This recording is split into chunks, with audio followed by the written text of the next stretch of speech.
My name is Margaret Dawson. I'm 58 years old, and until last month, I still believed, naively, that blood was thicker than water. I suppose I held on to that belief because I needed to, because it made it easier to explain away the constant, subtle exclusions from my own family. Growing up, I was the reliable one. Not the smartest like my brother Sylvester, not the prettiest like my sister-in-law-to-be, Bethany.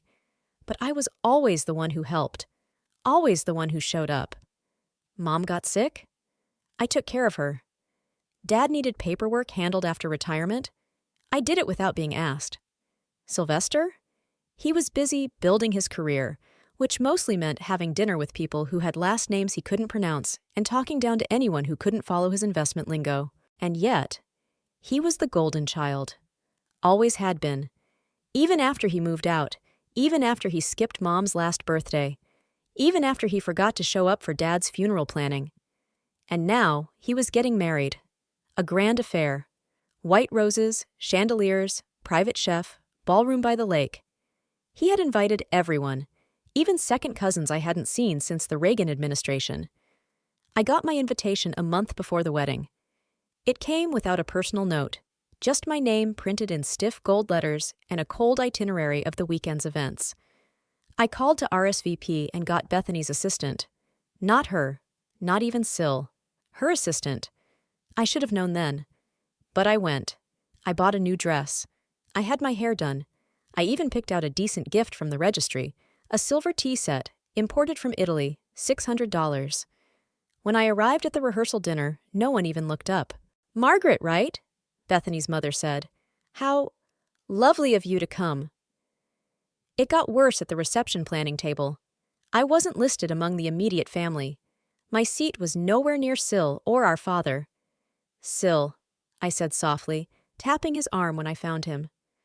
"There's been a mistake. I'm not listed at the family table." He didn't even look at me. "Apparently, you're not family," Bethany chimed in with a grin. "You can sit at the children's table." Everyone at the table laughed, some politely, some not. I felt my ears ring. My cheeks went cold. But I didn't raise my voice. I didn't cry. I just smiled. "Indeed," I said calmly. "It looks like I'm not part of the family." I turned and walked out. No one followed me. An hour later, the wedding planner called me in a panic. The catering had been canceled. So had the table arrangements. And the string quartet. They were all under my name and my wallet. I had paid for all of it as a final gesture. I wanted my brother to feel supported. I wanted to feel like maybe this time I'd be seen. But when they made it clear I was nothing, I made it even clearer. Then you get nothing. The first voicemail came from Bethany, hysterical, screaming. "You miserable, bitter cow! You ruined everything! Do you have any idea what you've done?" Then one from Sylvester, calmer, colder. "Margaret, that was beneath you. I don't know what your problem is, but we'll sort this out. Just call me."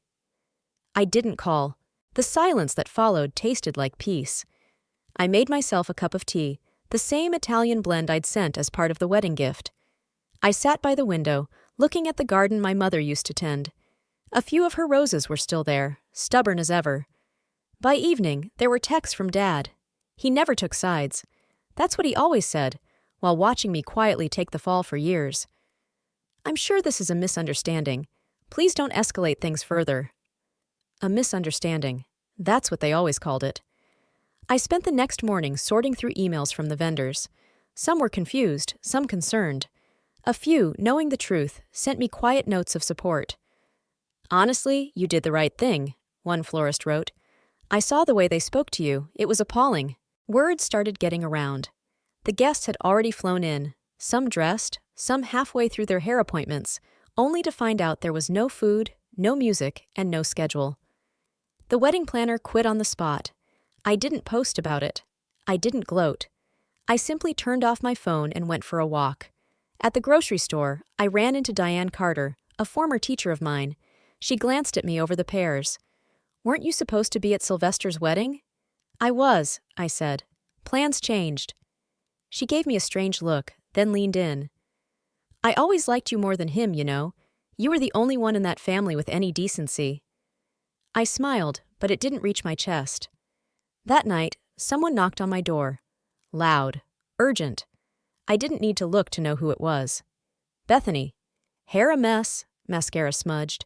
Her $10,000 dress in a garment bag behind her. "You think you've won?" she hissed. "This isn't over. You ruined my day, but you won't ruin my life."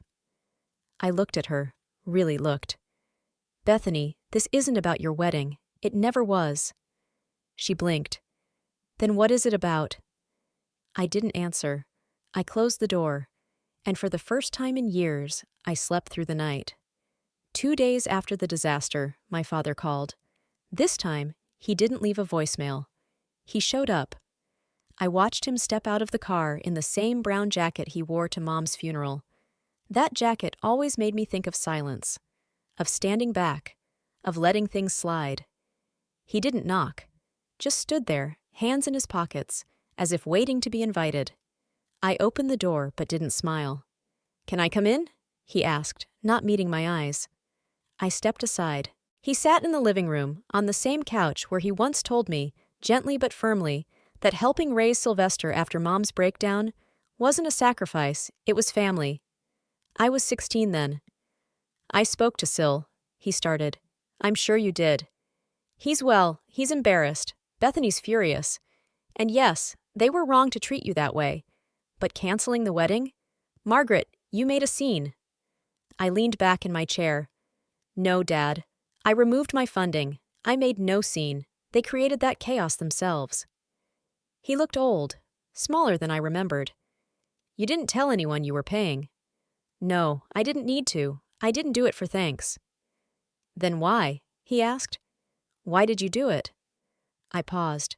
It wasn't time to answer that yet, not even to him.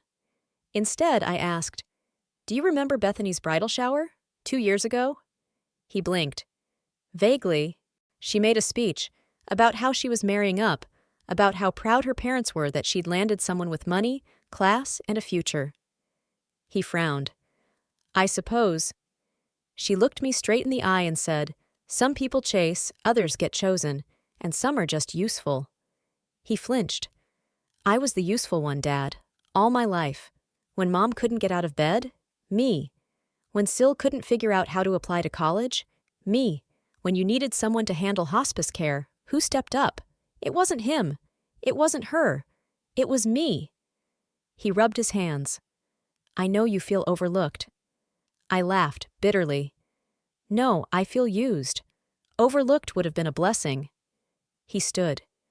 "I can't change the past." "I'm not asking you to." "Then what do you want?" "I want peace. I want space. I want to stop pretending that being blood means being loved."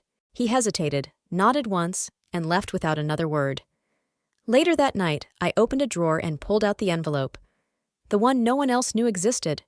Inside was a letter, one that explained everything. The payments, the silence, the reason. But it wasn't time yet. Not just yet. After Margaret canceled the wedding she secretly funded, her father came to confront her. He asked why she had done it, claiming Sylvester was embarrassed and Bethany furious.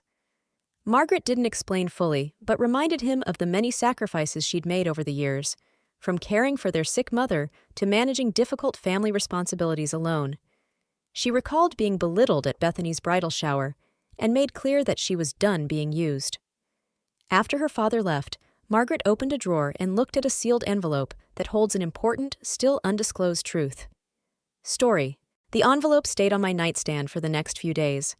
I'd walk past it like it was alive, like it pulsed with something waiting to be unleashed.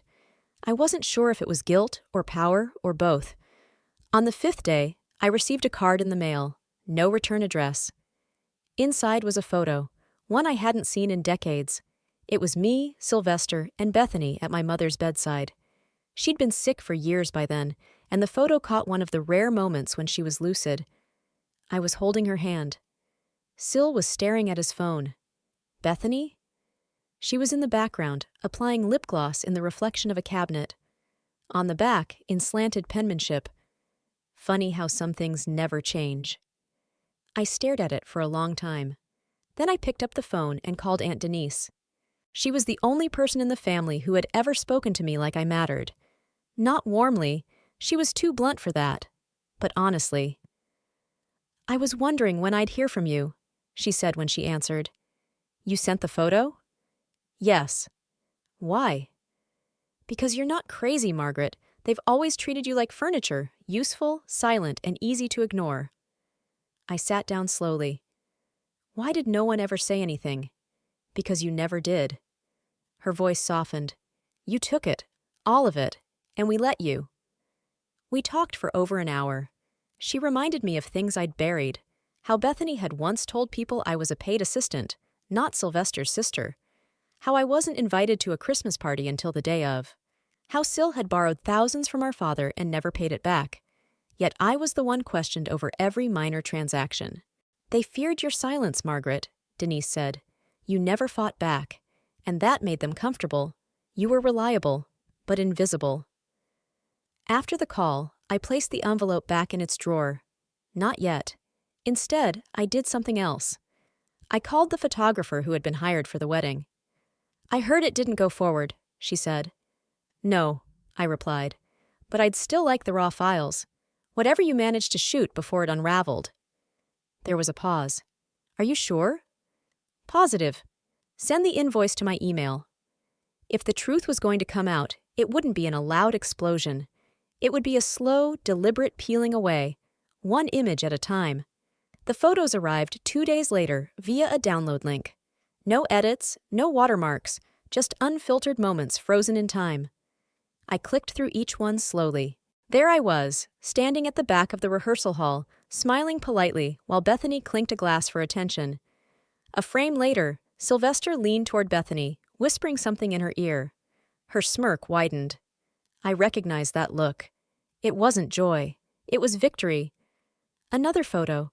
Dad staring blankly at the seating chart, Bethany's mother directing the florist with the impatience of someone used to being obeyed. And then, one that made my hand stop on the mouse. Me, alone at a side table. No one talking to me. My eyes somewhere distant. And behind me, half out of frame, Bethany looking at me, not in passing, not casually, watching, assessing. I downloaded that one, named it perspective.jpg. Later that afternoon, I stopped by the cafe near the courthouse. Not because I needed coffee, but because I knew someone else would be there, Caroline Marks, the county clerk's assistant. The kind of woman who always knew what everyone was up to. Sure enough, she was on her third espresso and flipping through her planner. "Margaret Dawson," she said, lifting her brows, causing storms in lace and silence. I smiled. "You heard?" "Everyone heard." She leaned in. "But I'm on your side." I sipped my tea. "Do you still have access to marriage license records?" She narrowed her eyes. "Depends on who I'm helping." "I need to know if Bethany Everly was ever married before. Say 5, maybe 6 years ago, out of state if I had to guess." She froze for a second too long.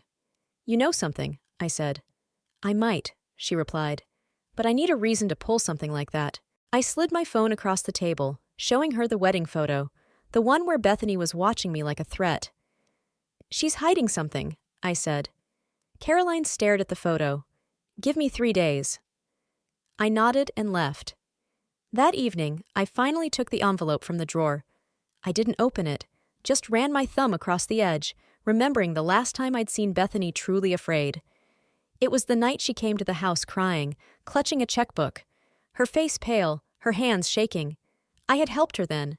Paid off a debt she swore was urgent. "I'll pay you back," she said, eyes wide. "I swear." She never did. And I never told Sylvester. Until now. The message from Caroline came sooner than expected. 2 days, not 3. Found something. Meet in person, not over the phone. I met her in the back booth of the diner near the post office. She looked different, tense, even guarded. "You weren't wrong," she said, sliding a folder across the table. "Bethany Everly was married, 5 years ago, Las Vegas. Quick ceremony, annulled within 6 months." I opened the folder. There it was. Marriage certificate, dissolution paperwork. But the groom's name stopped me cold. Jason R. Kessler. "I know that name," I murmured. "You should," Caroline said. He was arrested for fraud 3 years ago. Ran a medical equipment scam targeting elderly patients. He's still serving time in Nevada. Bethany had never mentioned him. Never once. I flipped through the papers again, hands trembling. In one document, she'd listed a joint address. That address? A condo I had co-signed. A financial favor she'd begged for, claiming it was to help her get her life back on track. She used me to hide him, I whispered. Caroline gave a low whistle. I knew she was a climber, but this is cold. I left the diner in silence, folder tucked under my coat like it was radioactive.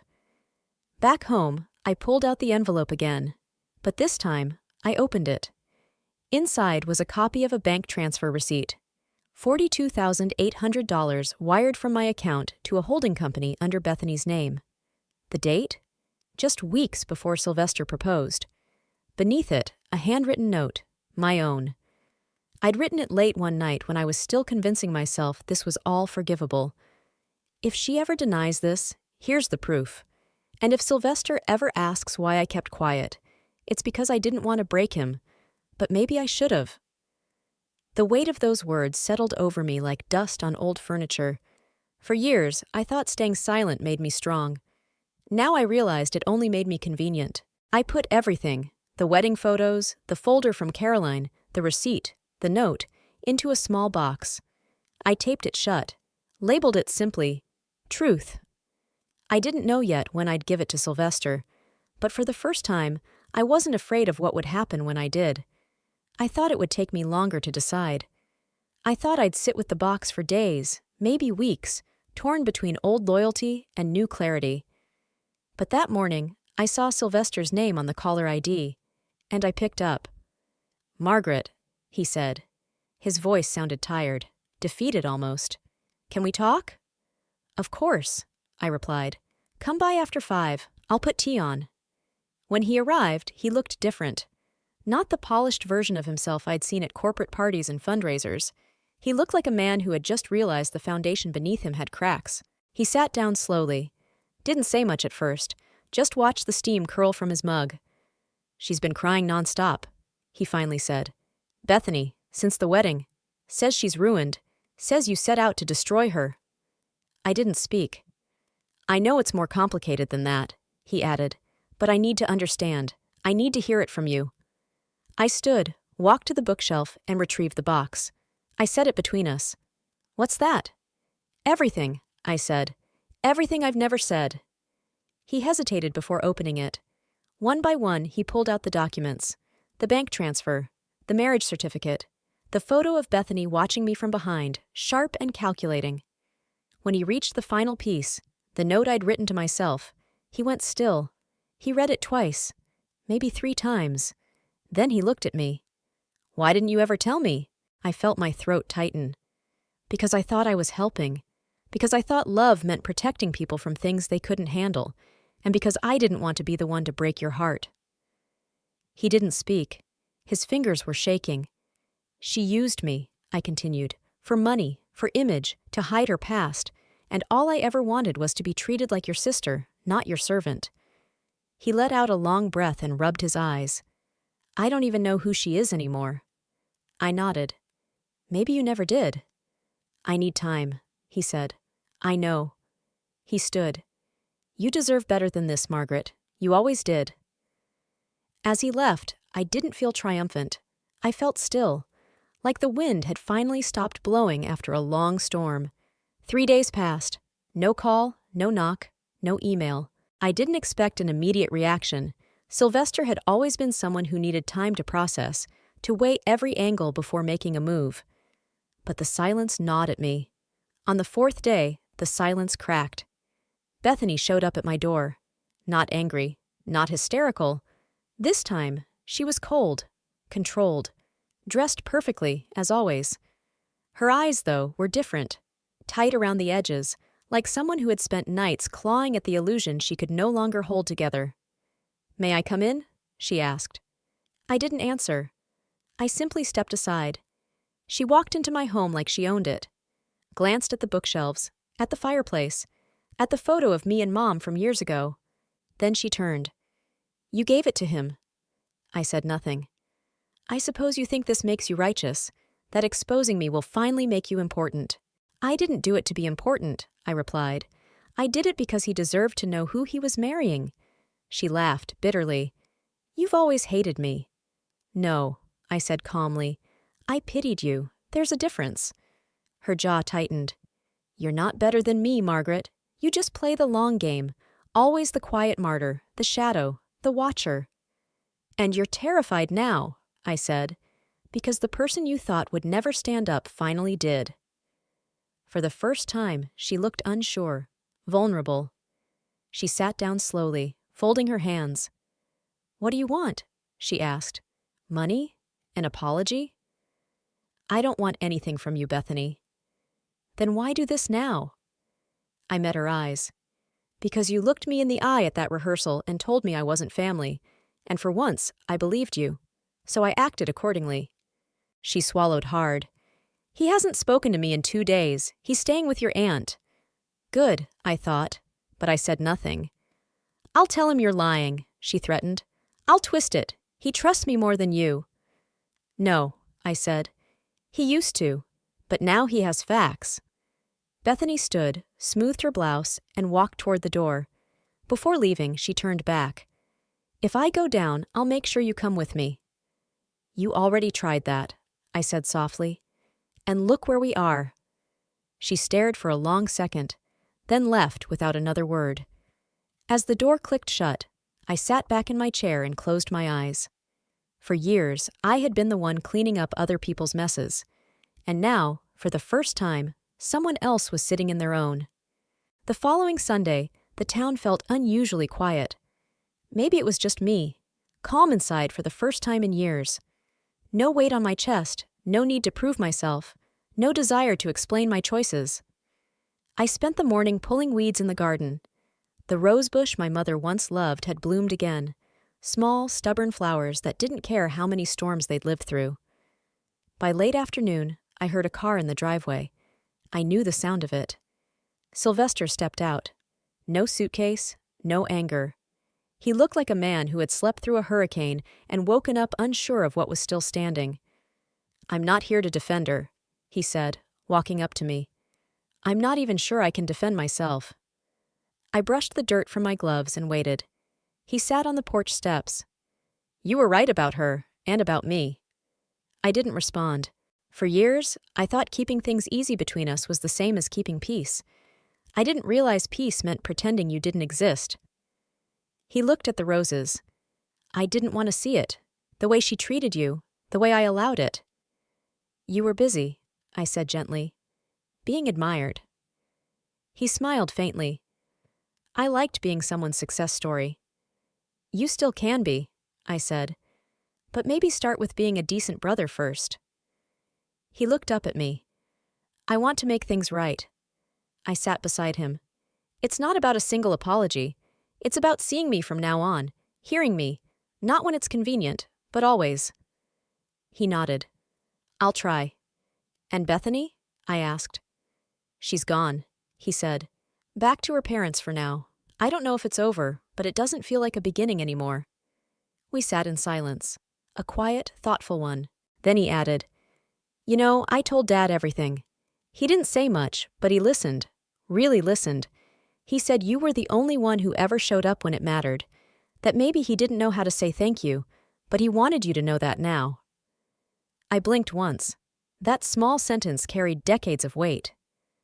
Better late than never, I whispered. Sylvester stood. Dinner next week? Just you and me? Make the reservation under Dawson, I said, smiling.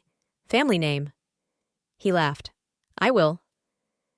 And just like that, a new beginning peeked through. Not loud, not grand, but honest.